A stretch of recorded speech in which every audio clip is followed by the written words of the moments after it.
Good morning student. आज हम लोग वर्कशीट 7.4 करेंगे। 7.4 करने से पहले हम लोग को थोड़ा सा ट्रायंगल इन इक्वलिटी के बारे में पढ़ेंगे। What is the mean of triangle in equality? Inequalities in A triangle. Triangle में जो देखिए, अब हम लोग मैं आपको चीज़ बताता हूँ, कोई से समझिएगा। जैसे मैं एक ट्रायंगल बना दिया इस तरीके से।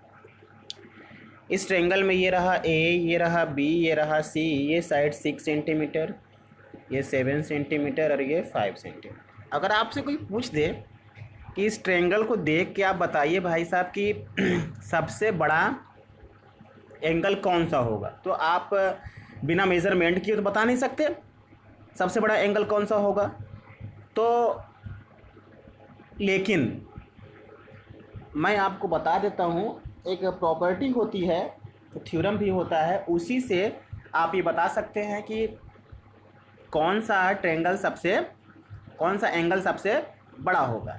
देखिए, बड़े साइड के सामने का जो एंगल होता है वो सबसे बड़ा होता है, सबसे छोटे साइड के सामने का एंगल जो होता है वो सबसे छोटा होता है। अगर यहाँ हम बोलें कि B C is greater than A B और greater than A C, B C सबसे बड़ा है, तो बी सी के सामने का जो एंगल होगा वो angle A is greater than A B के सामने का जो एंगल होगा angle C is greater than A C के सामने का जो एंगल होगा एंगल बी। इस तरीके से होगा। मतलब बड़े साइड के सामने का एंगल सबसे बड़ा, छोटे साइड के सामने का एंगल सबसे छोटा।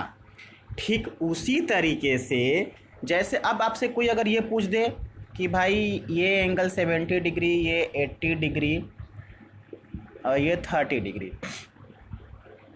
तो इसमें कौन सा भाई साइड बड़ा है सबसे? तो बड़े एंगल के सामने का जो साइड होगा वो सबसे बड़ा होगा। मतलब B C is the largest side in this triangle. और सबसे छोटा साइड कौन सा होगा? सी। एंगल सी के सामने का साइड जो ए बी है वो सबसे छोटा होगा।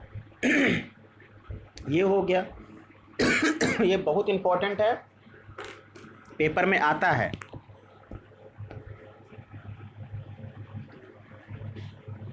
ये बहुत इम्पोर्टेंट चीज़ है, ये पेपर में हमेशा आती है। इसे आपको ध्यान देना है, इसे समझना है, करना है ऐसे ही देख के। अब इसके बाद मैं आप लोगों को एक चीज़ बता दूं। क्वेश्चन नंबर 7.4 के मैं क्वेश्चंस आपको सॉल्व कराता हूं, उसे देखिएगा, वो ज़्यादा इम्पोर्टेंट है। पहला क्वेश्चन कह रहा है, so that in a right angle triangle the hypotenuse is longest side. जैसे ये राइट एंगल ट्रायंगल है, ए बी सी गिवन दिया है। A right triangle A B C जहाँ पे एंगल बी कितना है 90 डिग्री। अब टू प्रूफ, आपको प्रूफ करना है कि हाइपोटेनस 90 के सामने वाला ये जो हाइपोटेनस होता है वो सबसे बड़ा होगा। मतलब हाइपोटेनस ए सी जो वो ए बी से भी बड़ा होगा, हाइपोटेनस ए बी जो है वो बी सी से भी बड़ा होगा। अब प्रूफ करेंगे। सबसे पहले लिखेंगे by angle sum property angle A angle B angle C is equal to 180 degree. अब एक बात बताइए, एंगल बी कितना है 90, angle A plus 90 degree angle C is equal to 180। Angle A plus angle C is equal to 180 minus 90, तो angle A plus angle C is equal to 90 degree. तो angle A plus angle C is equal to 90 मतलब क्या? Angle B. यहाँ से दिख रहा है कि ए और सी को जोड़ने पर वो बी के बराबर आ रहा है। दिस इम्प्लाइज दैट, मतलब बी बड़ा है, B is greater than angle A. तो अभी मैंने आपको बताया था कि बड़े एंगल के सामने का साइड क्या होगा? बड़ा होगा। मतलब बी सबसे बड़ा है तो बी के सामने का साइड क्या है? ए सी, ए सी। और ए के सामने का साइड क्या है? B C. यहाँ लिख देंगे बी सी। अब ये आया कैसे? लिखेंगे sides opposite to greater angle are larger.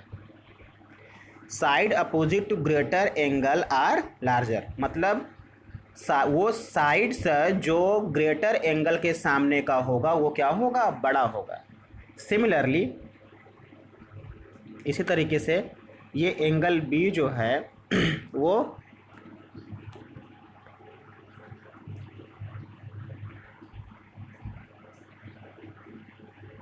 Angle B जो है वो ए से भी बड़ा होगा, एंगल बी सी से ही बड़ा होगा। तो ये तो ए सी ही रहेगा और सी के सामने का साइड क्या है, ए बी, ए बी। ये आपका प्रूफ हो गया। देखिए दोनों आपका हो गया। इस तरीके से आप ये क्वेश्चन कर लेंगे, बहुत आसान है। क्वेश्चन नंबर 2 देखिए। क्वेश्चन नंबर 2 में बोल रहा है कि ए बी को पी तक एक्सटेंड किया गया, ए सी को क्यू तक एक्सटेंड किया गया है, और लिखा है कि एंगल पी बी सी, ये पी बी सी जो है वो छोटा है क्यू सी बी से। तो प्रूफ में सबसे और प्रूफ करना है आपको कि ए सी जो है वो बड़ा होगा किससे, ए बी से। तो सबसे पहले गिवन में जो लिखा उसे लिख लेते हैं, P B C is less than Q C B. मेरे को एक बात बताइए सिंपल सा, मैं पी बी सी मान लीजिए पी बी सी छोटा है तो मान लिया मैं ये 70 डिग्री है, अपने से माना। क्यू सी बी मान लिया ये 80 डिग्री है, क्योंकि ये बड़ा है, दिख रहा है बड़ा है। तो अब एक बात बताइए आप लोग, देखना यहाँ लीनियर पेयर से ये अगर 70 है तो ये कितना होगा 110, और ये कितना हो जाएगा बेटा, ये 100 हो जाएगा, क्योंकि दोनों मिला के 180 आएगा। मैं ये मान रहा हूँ, मैं ये कर नहीं रहा हूँ, मैं मान रहा हूँ। यहाँ पे देखिए इसका मतलब ये कि जब हम दोनों को 180 में से घटा दें तब ये एंगल बड़ा हो जाएगा, मतलब इस साइड वाला जो एंगल होगा तब वो क्या हो जाएगा, बड़ा हो जाएगा। तो हम लोग यहाँ लिखेंगे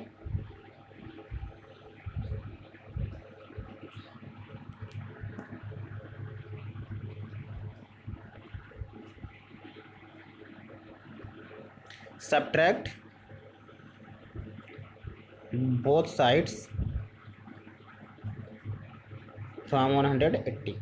तो एंगल तो 180 minus angle P B C is less than 180 minus angle Q C B. अब जब घटाएं, अब इसे हटा देते हैं, जब घटाएंगे तो ये हो गया एंगल 1, ये हो गया एंगल 2 माना मैंने।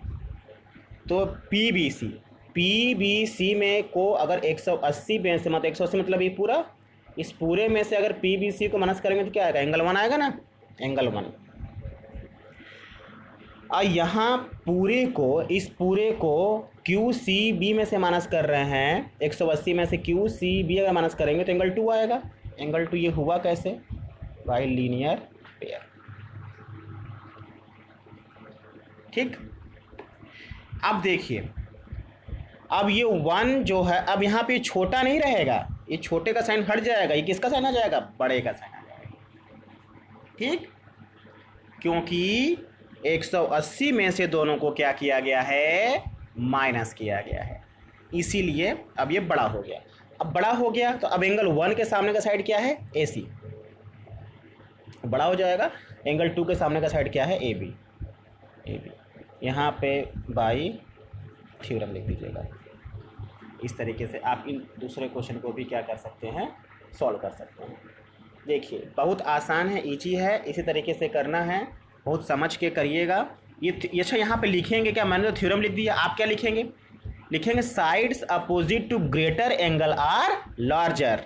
आपके बुक में लिखा होगा इस तरीके से, वही लिखेंगे। ये आपका सेकंड क्वेश्चन हो गया। अब हम लोग करेंगे क्वेश्चन नंबर 3। क्वेश्चन नंबर 3 में इस तरीके से फिगर बनाया हुआ है, ये ए, ये बी, ये ओ, ये डी और ये सी। यहाँ बोल रहा है गिवन दिया हुआ angle B is less than angle A, angle C is less than angle D. आपको आपको क्या प्रूफ करना है कि A D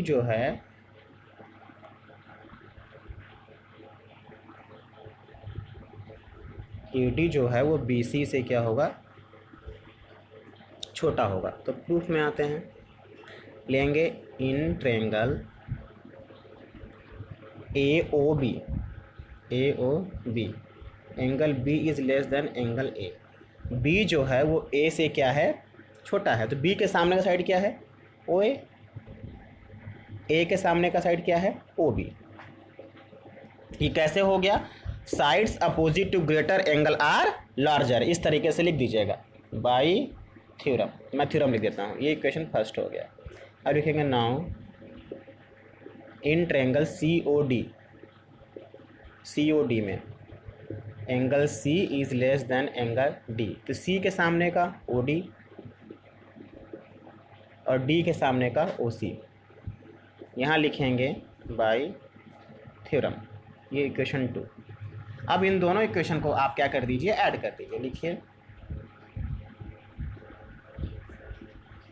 first and second, तो OA में OD क्या हो जाएगा, ऐड हो जाएगा, इधर OB में OC ऐड हो जाएगा। OA में OD ऐड हो गया मतलब ये AD हो गया, और OB में OC ऐड हो गया मतलब ये BC हो गया। यही आपका प्रूफ हो गया। देखिए कितना आसान था ये प्रूफ। इस तरीके से आप क्वेश्चन नंबर 4 कर लेंगे। हाँ, वो भी आसान था। क्वेश्चन नंबर 4 करने के बाद हम लोग करेंगे क्वेश्चन नंबर 3 था ये। क्वेश्चन नंबर 3 के बाद क्वेश्चन नंबर करेंगे हम लोग 4। क्वेश्चन नंबर 4 में कह रहा है AB and CD smallest and longest side of a quadrilateral ABCD।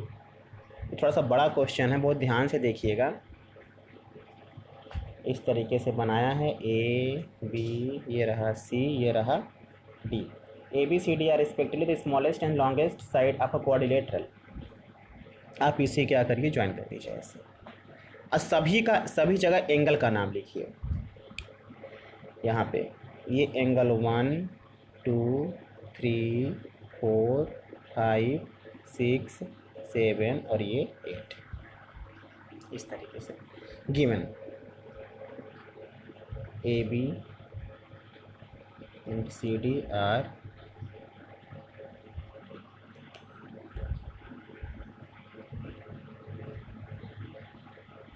respectively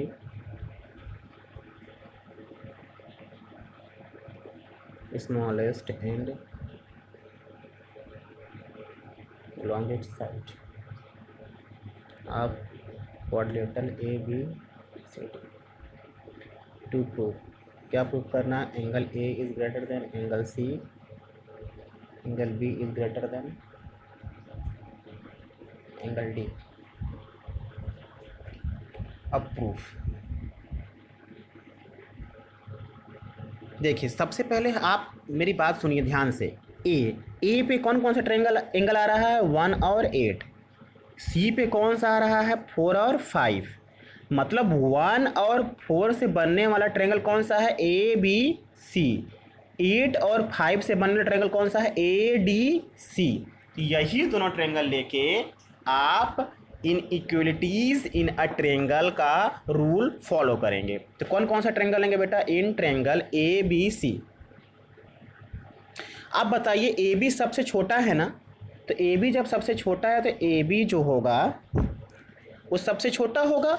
अब इस ट्रायंगल में बोला है ना स्टार्टिंग में, AB सबसे छोटा है और CD सबसे बड़ा है, तो AB जब सबसे छोटा होगा तो AB छोटा है मतलब BC बड़ा है, तो हम लोग यहाँ लिखेंगे BC is greater then AB। तो BC के सामने का ये एंगल 1 बड़ा हो जाएगा और AB के सामने का ये एंगल 4 क्या हो जाएगा, छोटा। ये बाई थ्योरम, और ये क्या है, गिवन है, ये गिवन में दिया हुआ ऐसे देखिए। BC जो होगा वो बड़ा हो जाएगा, BC जो होगा वो बड़ा हो जाएगा और AB जो है वो क्या हो जाएगा, छोटा हो जाएगा, क्योंकि AB छोटा दिया हुआ है। तो BC के सामने का ये एंगल 1 है और AB के सामने का एंगल 4। ये इक्वेशन फर्स्ट हो गया। अब लिखेंगे इन ट्रायंगल ADC में DC सबसे बड़ा है, मतलब CD सबसे बड़ा है और AD सबसे, जब CD बड़ा हो गया तो बाकी सबसे छोटा ही ना होगा। ये क्या है आपका, गिवन है। अब CD के सामने का एंगल 8 और AD के सामने का एंगल 5, ये आपका इक्वेशन 2। ये लिख दीजिएगा यहाँ बाई थ्योरम।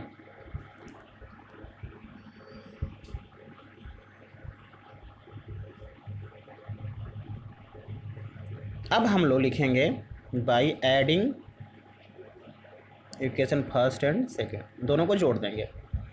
तो एंगल 1 और angle 8 is greater than angle 4 plus angle 5। तो 1 और 8, तो 1 और 8 से क्या मिला? Angle A. 4 5 से क्या मिल गया? Angle C. देखिए प्रूफ हो गया आपका फर्स्ट। अब लिख दीजिएगा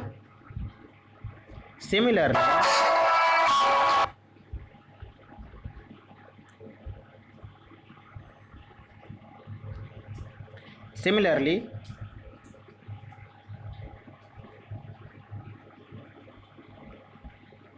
we can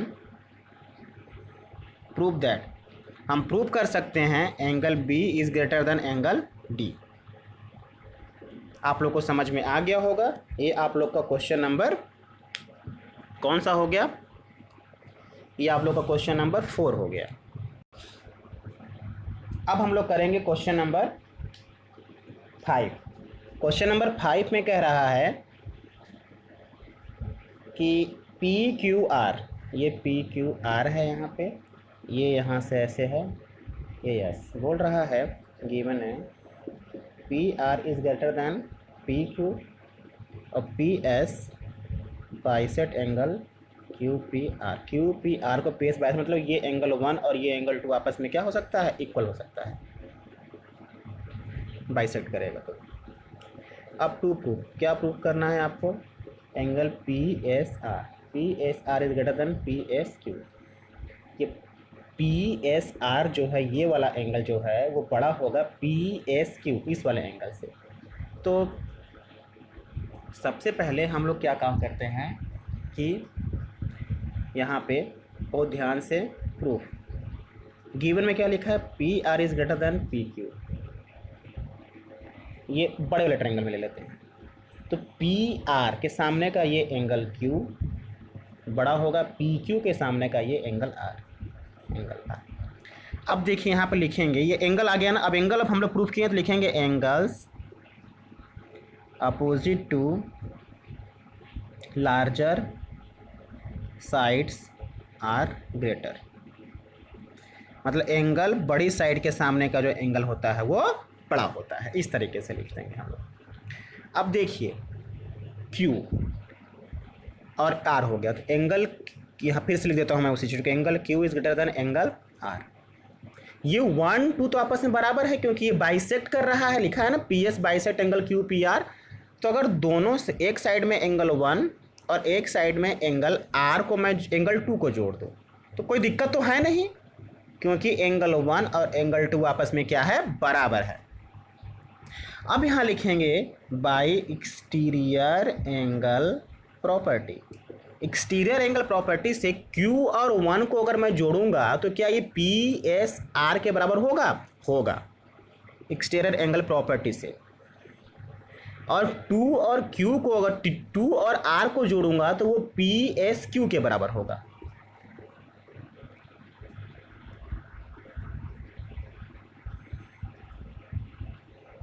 P S Q के बराबर होगा। यही आपको प्रूफ करना था। देखिए कितना आसान था, कितनी आसानी से मैंने इसे प्रूफ कर दिया। बेटा ऐसे ही सारे के सारे क्वेश्चंस हैं। देखिए बहुत आसान है, थोड़ा सा दिमाग लगा के करेंगे तो सारे क्वेश्चन आपको इजी मिलेंगे। Thank you.